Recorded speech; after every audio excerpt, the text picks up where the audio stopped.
I'm not sure all the the Lakers draft picks are gonna stick with the team.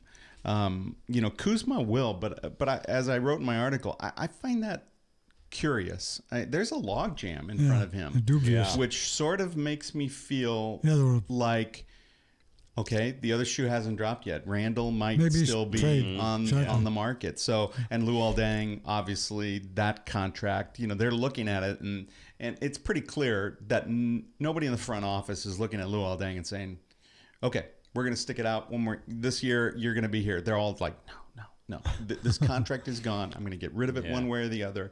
It may be this summer. It may be before, January, but I'm going to get, it's going to be gone.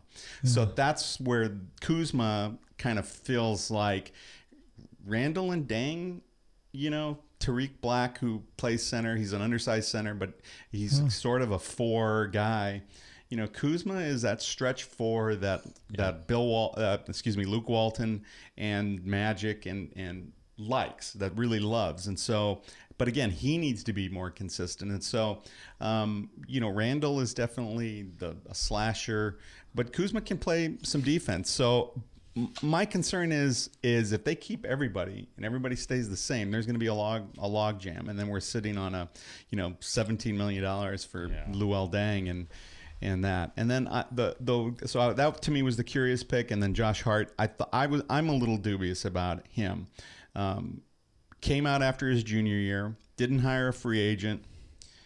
The NBA team scouting him said, "You're not ready. You're not athletic enough to be in the NBA. You're not ready to elevate it." He went back to school, pretty much got better, statistically wise, but there's not a high ceiling for him, the way you would see with a kid like somebody as young as Ball or Kuzma. You sort of, what you see is what you get. Will those numbers translate to the NBA? He's going to give you high effort, high IQ, and that's what Magic likes and loves out of him. But if they sign somebody else, I don't know how many minutes Hart's going to get. And so we'll see about that. The pick to me that I like, that sort of seemed like sneaky under the radar, is Thomas Bryant from Indiana. The kid is 6'10", 7'6" wingspan, and he's 9.5 feet standing. Can defend. He's been a little inconsistent. He had a better freshman year than a sophomore year. Again, young, going to be a project, but he can hit. He's a 38.3 from 3-point.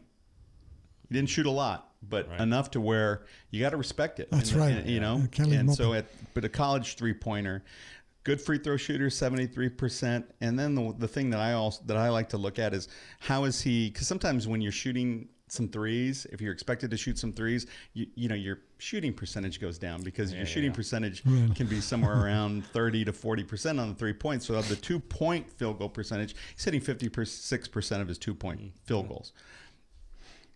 Didn't score a lot, and he's a great offensive rebounder, good defensive rim protector, needs to improve on the offensive boards, needs to improve consistency with his shot. But I think he's going to be the jewel that comes out of it, other than Lonzo Ball, obviously.